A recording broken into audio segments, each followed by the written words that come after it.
The Jager Pro 1860 patented trap panel was developed during 3 years of trapping research.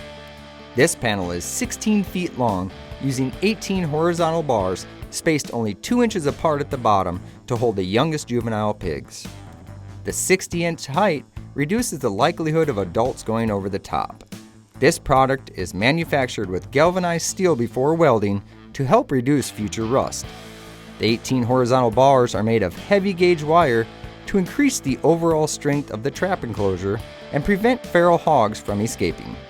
Jager Pro recommends using 6 1860 trap panels with the M.I.N.E gate to build a standard 35-foot diameter enclosure. This trapping system is designed to capture the entire sounder group at one time.